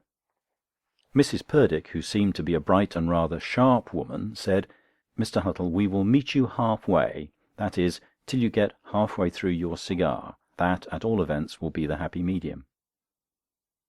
I shall never forget the effect of the words happy medium had upon him. He was brilliant and most daring in his interpretation of the words. He positively alarmed me. He said something like the following: "Happy medium, indeed. Do you know, happy medium are two words which mean miserable mediocrity. I say go first class or third, marry a duchess or her kitchen maid. The happy medium means respectability, and respectability means insipidness. Does it not, Mr. Pooter?" I was so taken aback by being personally appealed to, that I could only bow apologetically and say I feared I was not competent to offer an opinion. Carrie was about to say something, but she was interrupted, for which I was rather pleased, for she is not clever at argument, and one has to be extra clever to discuss a subject with a man like Mr. Huttle. He continued with an amazing eloquence that made his unwelcome opinions positively convincing. The happy medium is nothing more or less than a vulgar half-measure. A man who loves champagne, and, finding a pint too little, fears to face a whole bottle, and has recourse to an imperial pint, which will never build a Brooklyn Bridge or an Eiffel Tower. No, he is half-hearted, he is a half-measure. Respectable, in fact, a happy medium, and will spend the rest of his days in suburban villa with a stucco column portico resembling a four-post bedstead. We all laughed. That sort of thing, continued Mr. Huttle, belongs to a soft man with a soft beard, with a soft head, with a made tie that hooks on. This seemed rather personal, and twice I caught myself looking in the glass of the chiffonnier, for I had on a tie that hooked on, and why not? If these remarks were not personal, they were rather careless, and so were some of his subsequent observations, which must have made both Mr. Franching and his guests rather uncomfortable. I don't think Mr. Huttle meant to be personal, for he added, We don't know that class here in this country, but we do in America, and I've no use for them." Franching several times suggested that the wine should be passed round the table, which Mr. Huttle did not heed, but continued as if he were giving a lecture. "What we want in America is your homes. We live on wheels. Your simple, quiet life and home, Mr. Franching, are charming. No display, no pretension. You make no difference in your dinner, I dare say, when you sit down by yourself and when you invite us. You have your own personal attendant, no hired waiter to breathe on the back of your head." I saw Franching palpably wince at this. Mr. Huttle continued, "Just a small dinner with a few good things such as you have this evening. You don't insult your guests by sending to the grocer for champagne at 6 shillings a bottle." I could not help thinking of Jackson Frere at 3 and 6. "In fact," said Mr. Huttle, "a man is little less than a murderer who does. That is the province of the milksop who wastes his evening at home playing dominoes with his wife. I've heard of these people. We don't want them at this table. Our party is well selected. We've no use for deaf old women who cannot follow intellectual conversation." All our eyes were turned to Mrs. Field, who, fortunately, being deaf, did not hear his remarks, but continued smiling approval. "We have no representative at Mr. Franching's table," said Mr. Huttle, "of the unenlightened, frivolous matron who goes to a second-class dance at Bayswater and fancies she is in society. Society does not know her, it has no use for her." Mr. Huttle paused for a moment, and the opportunity was afforded for the ladies to rise. I asked Mr. Franching quietly to excuse me, as I did not wish to miss the last train, which we very nearly did, by the by, through Carrie having mislaid the little cloth cricket cap which she wears when we go out. It was very late when Carrie and I got home, but on entering the sitting-room I said, "Carrie, what do you think of Mr. Hardfur Huttle?" She simply answered, "How like Lupin!" The same idea occurred to me in the train. The comparison kept me awake half the night. Mr. Huttle was, of course, an older and more influential man, but he was like Lupin, and it made me think how dangerous Lupin would be if he were older and more influential. I feel proud to think Lupin does resemble Mr. Huttle in some ways. Lupin, like Mr. Huttle, has original and sometimes wonderful ideas. But it is those ideas that are so dangerous. They make men extremely rich or extremely poor. They make or break men. I always feel people are happier who live a simple, unsophisticated life. I believe I am happy because I am not ambitious. Somehow I feel that Lupin, since he has been with Mr. Perkupp, has become content to settle down and follow the footsteps of his father. This is a comfort. End of chapter. Chapter 21. Lupin is discharged. We are in great trouble. Lupin gets engaged elsewhere at a handsome salary. May the 13th. A terrible misfortune has happened. Lupin is discharged from Mr. Perkupp's office, and I scarcely know how I am writing my diary. I was away from the office last Sat, the first time I have been absent through illness for 20 years. I believe I was poisoned by some lobster. Mr. Perkupp was also absent, as fate would have it, and our most valued customer, Mr. Crowbillon, went to the office in a rage and withdrew his custom. My boy Lupin not only had the assurance to receive him, but recommended him the firm of Gilterson, Sons and Co. Limited. In my own humble judgment, and though I have to say it against my own son, this seems an act of treachery. This morning I received a letter from Perkupp informing me that Lupin's services are no longer required, and an interview with me is desired at 11 o'clock. I went down to the office with an aching heart, dreading an interview with Mr. Perkupp, with whom I have never had a word.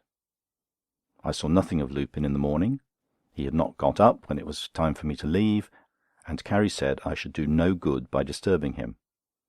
My mind wandered so at the office that I could not do my work properly. As I expected, I was sent for by Mr. Perkupp, and the following conversation ensued as nearly as I can remember it. Mr. Perkupp said, "Good morning, Mr. Pooter. This is a very serious business." I am not referring so much to the dismissal of your son, for I knew we should have to part sooner or later. I am the head of this old, influential and much respected firm, and when I consider the time has come to revolutionise the business, I will do it myself." I could see my good master was somewhat affected, and I said, "I hope so, sir. You do not imagine that I have in any way countenanced my son's unwarrantable interference." Mr. Perkupp rose from his seat and took my hand, and said, "Mr. Pooter, I would as soon suspect myself as suspect you." I was so agitated that in the confusion, to show my gratitude, I very nearly called him a grand old man. Fortunately I checked myself in time, and said he was a grand old master. I was so unaccountable for my actions that I sat down, leaving him standing. Of course I at once rose, but Mr. Perkupp bade me sit down, which I was very pleased to do. Mr. Perkupp, resuming, said, "You will understand, Mr. Pooter, that the high-standing nature of our firm will not admit of our bending to anybody. If Mr. Crowbillon chooses to put his work in other hands, I may add less experienced hands, it is not for us to bend and beg back his custom." "You shall not do it, sir," I said with indignation. "Exactly," replied Mr. Perkupp, "I shall not do it. But I was thinking this, Mr. Pooter. Mr. Crowbillon is our most valued client. And I will even confess, for I know this will not go beyond ourselves, that we cannot afford very well to lose him, especially in these times, which are not of the brightest. Now, I fancy you can be of service." I replied, "Mr. Perkupp, I will work day and night to serve you." Mr. Perkupp said, "I know you will. Now, what I should like you to do is this. You yourself might write to Mr. Crowbillon, you must not, of course, lead him to suppose I know anything about your doing so, and explain to him that your son was only taken on as a clerk, quite an inexperienced one in fact, out of the respect the firm had for you, Mr. Pooter. This is, of course, a fact. I don't suggest you should speak in too strong terms of your own son's conduct, but I may add that, had he been a son of mine, I should have condemned his interference with no measured terms. That I leave to you. I think the result will be that Mr. Crowbillon will see the force of the foolish step he has taken, and our firm will neither suffer in dignity nor in pocket." I could not help thinking what a noble gentleman Mr. Perkupp is. His manners and his way of speaking seemed to almost thrill one with respect. I said, "Would you like to see the letter before I send it?" Mr. Perkupp said, "Oh no, I'd better not. I am supposed to know nothing about it, and I have every confidence in you. You must write the letter carefully. We are not very busy. You had better take the morning to-morrow, or the whole day if you like. I shall be here myself all day to-morrow, in fact all of the week, in case Mr. Crowbillon should call."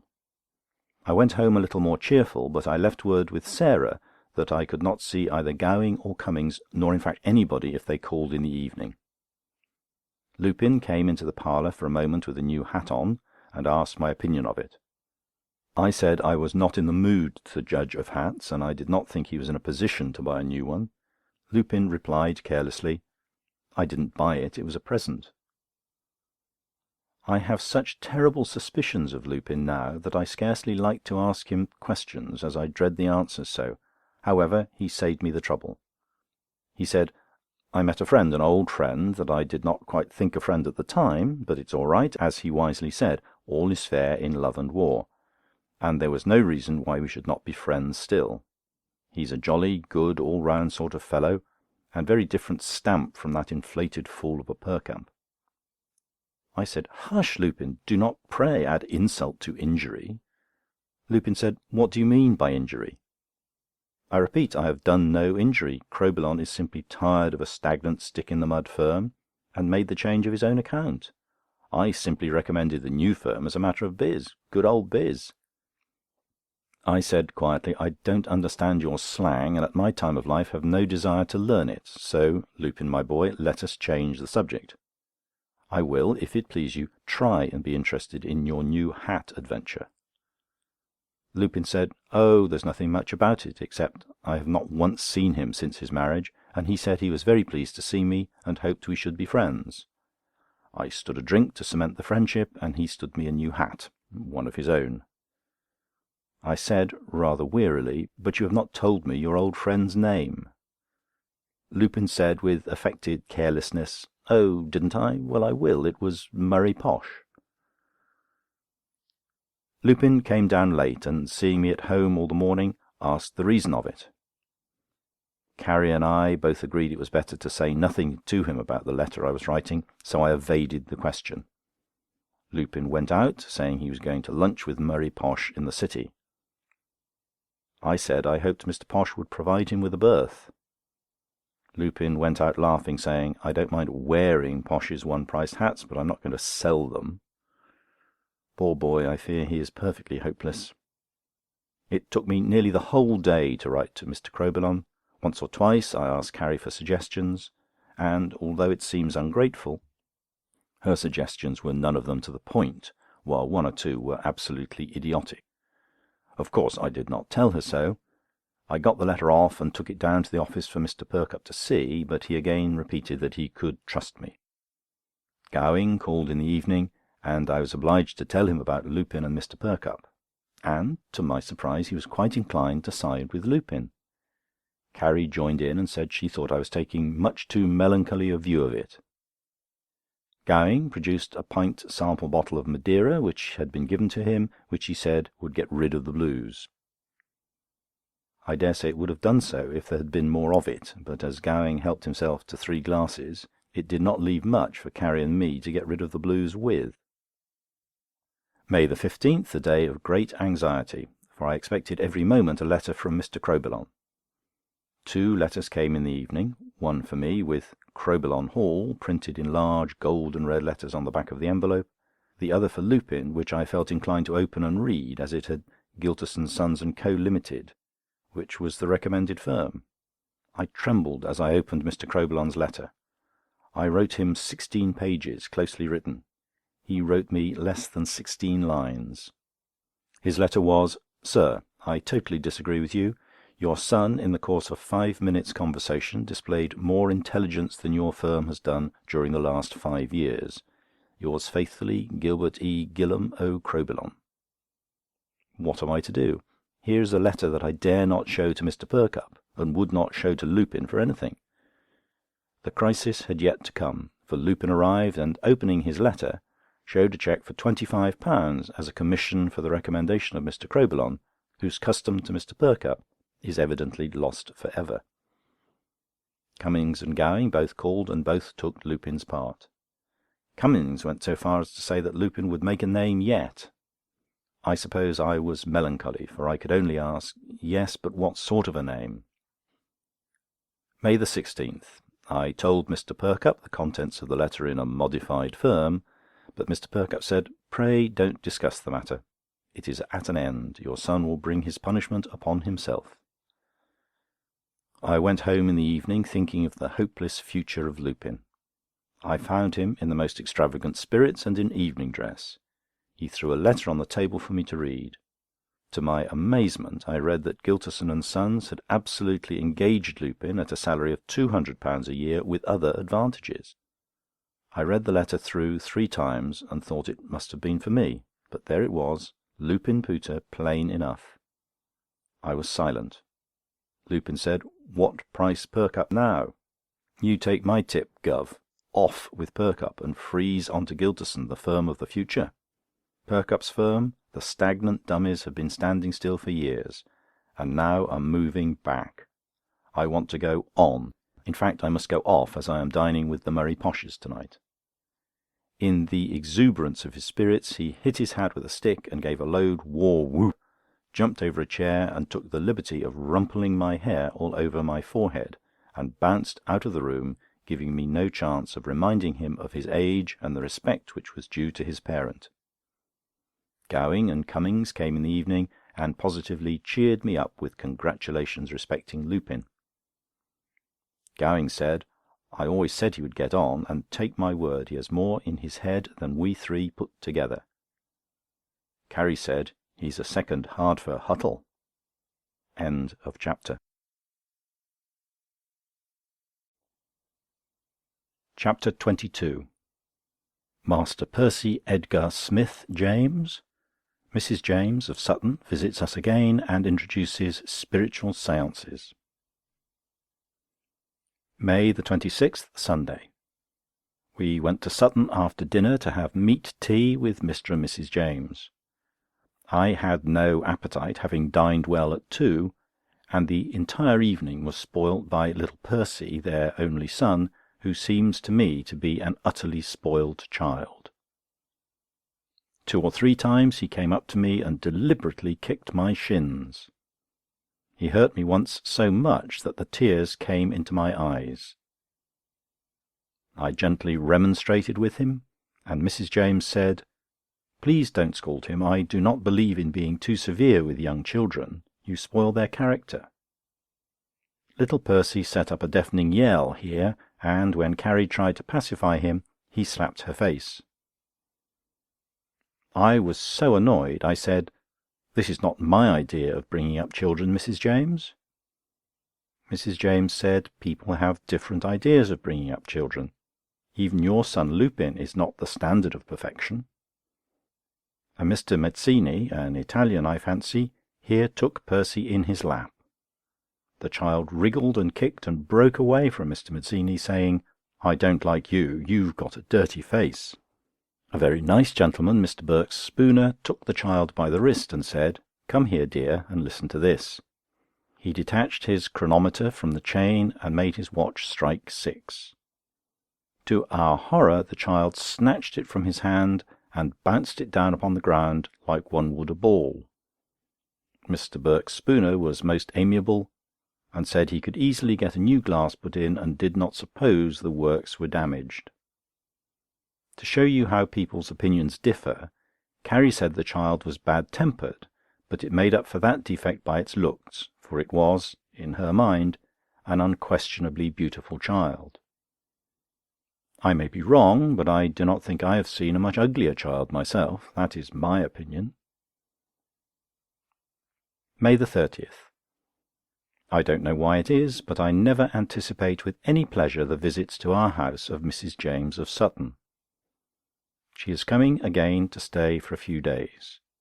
I said to Carrie this morning, as I was leaving, "I wish, dear Carrie, I could like Mrs. James better than I do." Carrie said, "So do I, dear.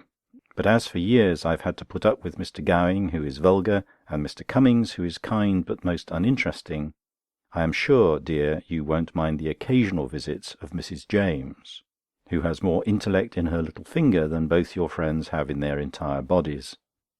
I was so entirely taken aback by this onslaught on my 2 dear old friends, I could say nothing, and as I heard the bus coming, I left with a hurried kiss. A little too hurried, perhaps, for my upper lip came in contact with Carrie's teeth and slightly cut it. It was quite painful for an hour afterwards. When I came home in the evening, I found Carrie buried in a book on spiritualism, called "There is no Birth," by Florence Singleyet. I need scarcely say the book was sent her to read by Mrs. James of Sutton. As she had not a word to say outside her book, I spent the rest of the evening altering the stair carpets, which are beginning to show signs of wear at the edges. Mrs. James arrived and, as usual, in the evening took the entire management of everything. Finding that she and Carrie were making some preparations for table-turning, I thought it time really to put my foot down. I have always had the greatest contempt for such nonsense, and put an end to it years ago when Carrie at our old house used to have séances every night with poor Mrs. Fusters, who is now dead. If I could see any use in it, I would not care. As I stopped it in the days gone by, I determined to do so now. I said, "I am very sorry, Mrs. James, but I totally disapprove of it, apart from the fact that I received my old friends on this evening." Mrs. James said, "Do you mean to say you haven't read 'There is no Birth'?" I said no, and I have no intention of doing so. Mrs. James seemed surprised, and said, "All the world is going mad over the book." I responded, rather cleverly, "Let it. There will be one sane man in it at all events." Mrs. James said she thought I was very unkind, and if people were all as prejudiced as I was, there would never have been the electric telegraph or the telephone. I said that was quite a different thing. Mrs. James said sharply, "In what way, pray, in what way?" I said, "In many ways." Mrs. James said, "Well, mention one way." I replied quietly, "Pardon me, Mrs. James, I decline to discuss the matter. I am not interested in it." Sarah, at this moment, opened the door and showed in Cummings, for which I was thankful, for I felt it would put a stop to this foolish table-turning. But I was entirely mistaken, for, on the subject being opened again, Cummings said he was most interested in spiritualism, although he was bound to confess he did not believe much in it. Still, he was willing to be convinced. I firmly declined to take any part in it, with the result that my presence was ignored. I left the three sitting in the parlour at a small round table which they had taken out of the drawing-room. I walked into the hall with the ultimate intention of taking a little stroll. As I opened the door, who should come in but Gowing. On hearing what was going on, he proposed that we should join the circle, and he would go into a trance. He added that he knew a few things about old Cummings, and would invent a few about Mrs. James. Knowing how dangerous Gowing is, I declined to let him take part in any such foolish performance. Sarah asked me if she could go out for half an hour, and I gave her permission, thinking it would be more comfortable to sit with Gowing in the kitchen than in the cold drawing-room. We talked a good deal about Lupin and Mr. and Mrs. Murray Posh, with whom he is as usual spending the evening. Gowing said, "I say, it wouldn't be a bad thing for Lupin if old Posh kicked the bucket." My heart gave a leap of horror, and I rebuked Gowing very sternly for joking on such a subject. I lay awake half the night thinking of it. The other half was spent in nightmares on the same subject. May 31st. I wrote a stern letter to the laundress. I was rather pleased with the letter, for I thought it very satirical. I said, "You have returned the handkerchiefs without the colour. Perhaps you will return either the colour or the value of the handkerchiefs." I shall be rather curious to know what she will have to say. More table-turning in the evening. Carrie said last night was, in a measure, successful, and they ought to sit again. Cummings came in and seemed interested. I had the gas lighted in the drawing-room, got the steps, and repaired the cornice, which has been a bit of an eyesore to me. In a fit of unthinkingness, if I may use such an expression, I gave the floor over the parlour, where the séance was taking place, 2 loud raps with the hammer. I felt sorry afterwards, for it was a sort of ridiculous, foolhardy thing that Gowing or Lupin would have done. However, they never even referred to it, but Carrie declared that a message came through the table to her of a wonderful description, concerning someone whom she and I knew years ago, and who was quite unknown to the others. When we went to bed, Carrie asked me as a favour to sit to-morrow night to oblige her. She said it seemed rather unkind and unsociable on my part. I promised I would sit once. June 1st. I sat reluctantly at the table in the evening, and I am bound to admit some curious things happened. I contend they were coincidences, but they were curious. For instance, the table kept tilting towards me, which Carrie construed as a desire that I should ask the spirit a question. I obeyed the rules, and I asked the spirit, who said her name was Lena, if she could tell me the name of an old aunt of whom I was thinking, and whom we used to call Aunt Maggie. The table spelled out C-A-T. We could make nothing of it, till I suddenly remembered that her second name was Catherine, which it was evidently trying to spell. I don't think even Carrie knew this, but if she did, she would never cheat. I must admit it was curious. Several other things happened, and I consented to sit at another séance on Monday. June 3rd. The laundress called and said she was very sorry about the handkerchiefs, and returned 9d. I said, as the colour was completely washed out and the handkerchiefs quite spoiled, 9d was not enough. Carrie replied that the 2 handkerchiefs originally only cost 6d, for she remembered buying them at a sale at the Holloway Bon Marché. In that case I insisted that 3d should be returned to the laundress. Lupin has gone to stay with the Poshes for a few days. I must say I feel very uncomfortable about it. Carrie said I was ridiculous to worry about it. Mr. Posh was very fond of Lupin, who, after all, was only a mere boy. In the evening we had another séance, which in some respects was very remarkable, although the first part of it was a little doubtful. Gowing called as well as Cummings, and begged to be allowed to join the circle. I wanted to object, but Mrs. James, who appears a good medium, that is, if there is anything in it at all, thought there might be a little more spirit power if Gowing joined. So the 5 of us sat down. The moment I turned out the gas, and almost before I could get my hands on the table, it rocked violently and tilted, and began moving quickly across the room. Gowing shouted out, "Way-oh, steady, lads, steady!" I told Gowing if he could not behave himself, I should light the gas, and put an end to the séance. To tell the truth, I thought Gowing was playing tricks, and I hinted as much. But Mrs. James said she had often seen the table go right off the ground. The spirit Lena came again and said "Warn" 3 or 4 times, and declined to explain. Mrs. James said Lena was stubborn sometimes. She often behaved like that, and the best thing to do was to send her away. She then hit the table sharply and said, "Go away, Lena, you are disagreeable, go away." I should think we sat nearly 3/4 of an hour with nothing happening. My hands felt quite cold, and I suggested we should stop the séance. Carrie and Mrs. James, as well as Cummings, would not agree to it. It was about 10 minutes' time there was something tilting towards me. I gave the alphabet, and it spelled out SPOOF.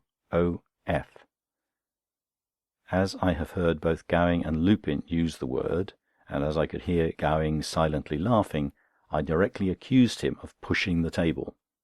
He denied it, but I regret to say I did not believe him. Gowing said, "Perhaps it means spook or ghost." I said, "You know it doesn't mean anything of the sort." Gowing said, "Oh, very well, I'm sorry I spook," and he rose from the table. No one took any notice of the stupid joke, and Mrs. James suggested he should sit out for a while. Gowing consented and sat in the arm-chair. The table began to move again, and we might have had a wonderful séance but for Gowing's stupid interruptions. In answer to the alphabet from Carrie, the table spelt NIPUL, then the WARN 3 times. We could not think what it meant till Cummings pointed out that NIPUL was Lupin spelled backwards. This was quite exciting. Carrie was particularly excited, and said she hoped nothing horrible was going to happen. Mrs. James asked if Lena was the spirit, and the table replied firmly "No," and the spirit would not give his or her name. We then had the message NIPUL will be very rich. Carrie said she felt quite relieved, but the word "warn" was again spelled out. The table then began to oscillate violently, and in reply to Mrs. James, who spoke very softly to the table, the spirit began to spell its name. It first spelled DRINK. Gowing here said, "That's more in my line." I asked him to be quiet, as the name might not be completed. The table then spelt WATER. Gowing here interrupted again and said, "That's not in my line. Outside if you like, but not inside." Carrie appealed to him to be quiet. The table then spelled Captain, and Mrs. James startled us by crying out, "Captain Drinkwater, a very old friend of my father's, who has been dead some years." This was more interesting, and I could not help thinking that after all there must be something in spiritualism. Mrs. James asked the spirit to interpret the meaning of the word "warn" as applied to NIPUL. The alphabet was given again, and we got the word BOSH. Gowing here muttered, "So it is." Mrs. James said she did not think the spirit meant that, as Captain Drinkwater was a perfect gentleman, and would never have used the word in answer to a lady's question. Accordingly, the alphabet was given again. This time the table spelled distinctly POSH. We all thought of Mrs. Murray Posh and Lupin. Carrie was getting a little distressed, and as it was getting late, we broke up the circle. We arranged to have one more to-morrow, as it will be Mrs. James' last night in town. We also determined not to have Gowing present. Cummings, before leaving, said it was certainly interesting, but he wished the spirits would say something about him. June 4th. Quite looking forward to the séance this evening. Was thinking of it all day at the office. Just as we sat down at the table, we were annoyed by Gowing entering without knocking. He said, "I'm not going to stop, but I have brought with me a sealed envelope, which I know I can trust with Mrs. Pooter. In that sealed envelope is a strip of paper on which I have asked a simple question. If the spirits can answer that question, I will believe in spiritualism." I ventured the expression that it might be impossible. Mrs. James said, "Oh no, it is of common occurrence for the spirits to answer questions under such conditions, and even for them to write on locked slates. It is quite worth trying. If Lena is in a good temper, she is certain to do it." Gowing said, "All right, then I shall be a firm believer. I shall perhaps drop in about 9:30 or 10 and hear the result." He then left, and we sat a long time. Cummings wanted to know something about some undertaking in which he was concerned, but he could get no answer of any description whatever, at which he said he was very disappointed, and was afraid there was not much in table turning after all. I thought this rather selfish of him. The séance was very similar to the one last night, almost the same, in fact. So we turned to the letter. Lena took a long time answering the question, but eventually spelt out roses, lilies, and cows. There was a great rocking of the table at this time, and Mrs. James said, "If that is Captain Drinkwater, let us ask him the answer as well." It was the spirit of the captain, and, most singular, he gave the same identical answer: roses, lilies, and cows.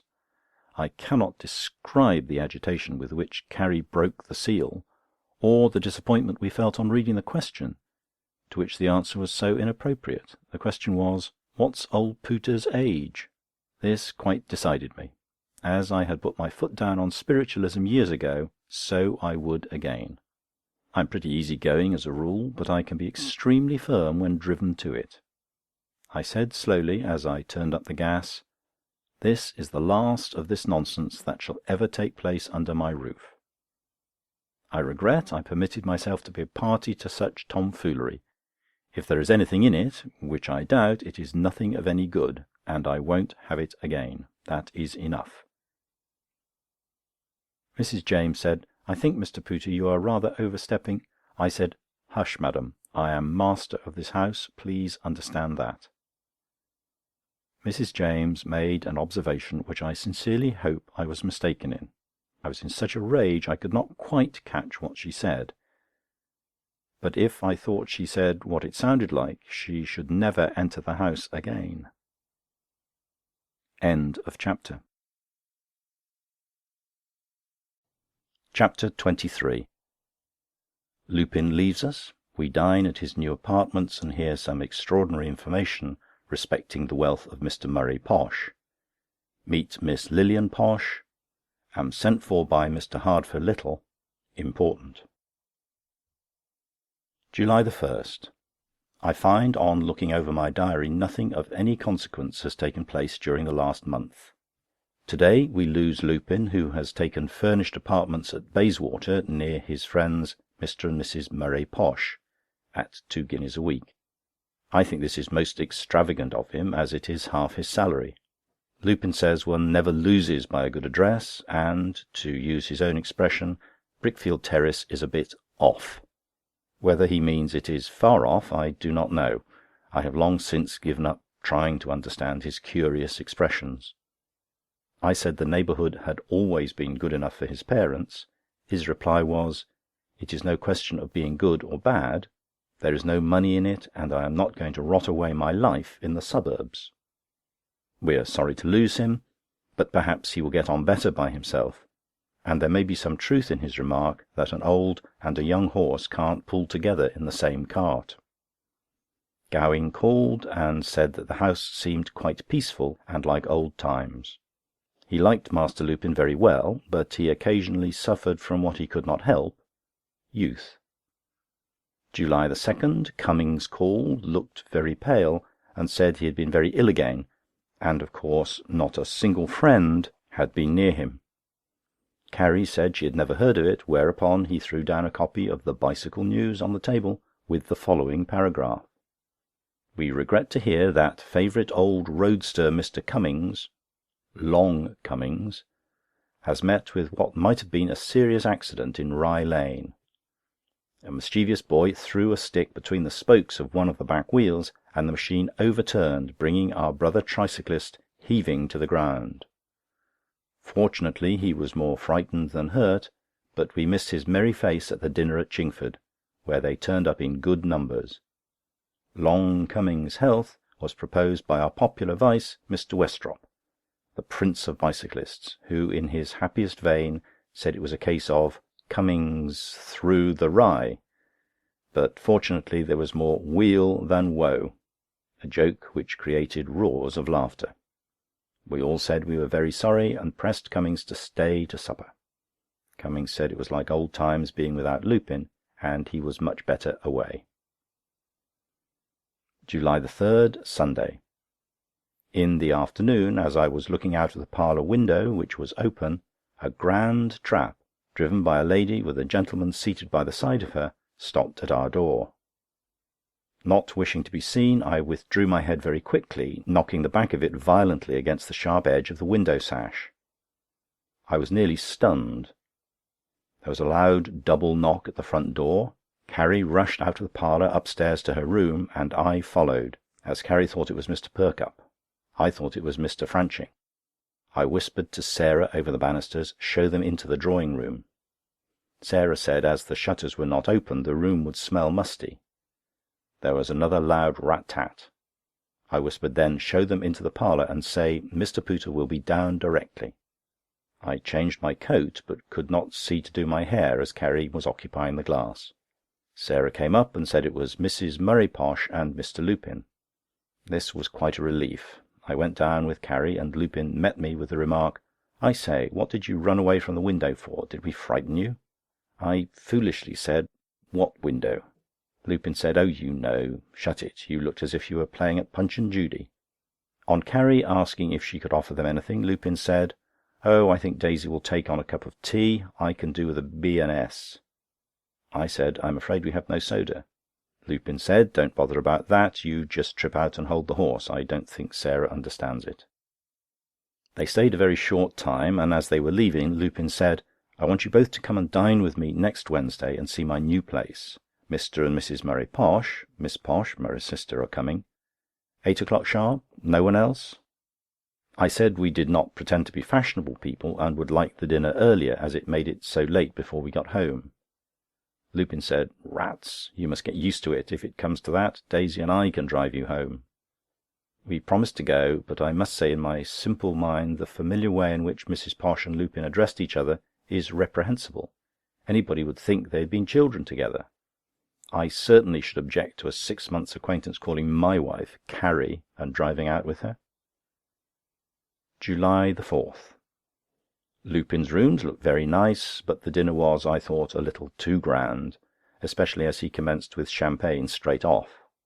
I also think Lupin might have told us that he and Mr. and Mrs. Murray Posh and Miss Posh were going to put on full evening dress. Knowing that the dinner was only for 6, we never dreamed it would be a full dress affair.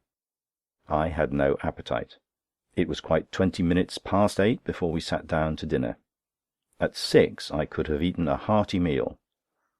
I had a bit of bread and butter at that hour, feeling famished, and I expect that partly spoiled my appetite. We were introduced to Miss Posh, whom Lupin called Lily Girl, as if he had known her all his life. She was very tall, rather plain, and I thought she was a little painted around the eyes. I hope I am wrong, but she had such fair hair, and yet her eyebrows were black. She looked about 30. I did not like the way she kept giggling and giving Lupin smacks and pinching him. Then her laugh was a sort of scream that went right through my ears, all the more irritating because there was nothing to laugh at. In fact, Carrie and I were not at all prepossessed with her. They all smoked cigarettes after dinner, including Miss Posh, who startled Carrie by saying, "Don't you smoke, dear?" I answered for Carrie and said, "Mrs. Charles Pooter has not arrived at it yet." Whereupon Miss Posh gave one of her piercing laughs again. Mrs. Posh sang a dozen songs at least, and I can only repeat what I have said before, she does not sing in tune.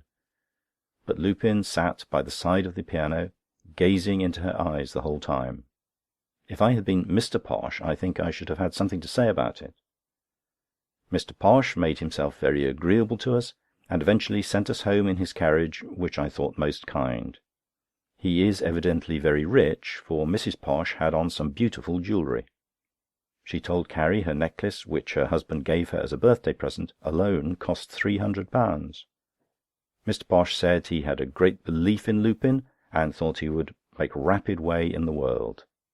I could not help thinking of the £600 Mr. Posh lost over the Parachikka chlorets through Lupin's advice. During the evening I had an opportunity to speak to Lupin, and expressed a hope that Mr. Posh was not living beyond his means. Lupin sneered, and said Mr. Posh was worth thousands. Posh's one-price hat was a household word in Birmingham, Manchester, Liverpool, and all the big towns throughout England. Lupin further informed me that Mr. Posh was opening branch establishments at New York, Sydney, and Melbourne, and was negotiating for Kimberley and Johannesburg. I said I was pleased to hear it. Lupin said why he has settled over £10,000 on Daisy, and the same amount on Lily Girl. If at any time I wanted a little capital, he would put up a couple of thou at a day's notice, and could buy up Perkupp's firm over his head at any moment with ready cash. On the way home in the carriage, for the first time in my life, I was inclined to indulge in the radical thought that money was not properly divided. On arriving home at 11:15, we found a hansom cab which had been waiting for me for 2 hours with a letter. Sarah said she did not know what to do, as we had not left the address where we had gone. I trembled as I opened the letter, fearing it was some bad news about Mr. Perkupp. The note was: "Dear Mr. Pooter, come down to the Victoria Hotel without delay. Important. Yours truly, Hardfur Huttle." I asked the cabman if it was too late. The cabman replied that it was not, for his instructions were, if I happened to be out, he was to wait till I came home. I felt very tired, and really wanted to go to bed. I reached the hotel at 1:15 midnight. I apologised for being so late, but Mr. Huttle said, "Not at all. Come and have a few oysters." I feel my heart beating as I write these words. To be brief, Mr. Huttle said he had a rich American friend who wanted to do something large in our line of business, and that Mr. Franching had mentioned my name to him. We talked over the matter. If by any happy chance the result be successful, I can more than compensate my dear master for the loss of Mr. Crowbillon's custom. Mr. Huttle had previously said, "The glorious 4th is a lucky day for America, and as it has not yet struck 12, we will celebrate it with a glass of the best wine to be had in the place, and drink good luck to our bit of business. I fervently hope it will bring good luck to us all." It was 2 o'clock when I got home, although I was so tired I could not sleep except for short intervals, then only to dream. I kept dreaming of Mr. Perkupp and Mr. Huttle. The latter was in a lovely palace with a crown on. Mr. Perkupp was waiting in the room. Mr. Huttle kept taking off his crown and handing it to me, and calling me President. He appeared to take no notice of Mr. Perkupp, and I kept asking Mr. Huttle to give the crown to my worthy master. Mr. Huttle kept saying, "No, this is the White House of Washington, and you must keep your crown, Mr. President." We all laughed long and very loudly, till I got parched, and then I woke up. I fell asleep, only to dream the same thing over again. End of chapter. Chapter the last. One of the happiest days of my life. July the 10th. The excitement and anxiety through which I have gone the last few days have been almost enough to turn my hair grey. It is all but settled. To-morrow the die will be cast. I have written a long letter to Lupin, feeling it my duty to do so, regarding his attention to Mrs. Posh, for they drove up to our house again last night. July the 11th. I find my eyes filling with tears as I pen the note of my interview this morning with Mr. Perkupp. Addressing me, he said, "My faithful servant, I will not dwell on the important service you have done our firm. You can never be sufficiently thanked. Let us change the subject. Do you like your house, and are you happy where you are? I replied, yes, sir, I love my house, and I love the neighbourhood, and could not bear to leave it.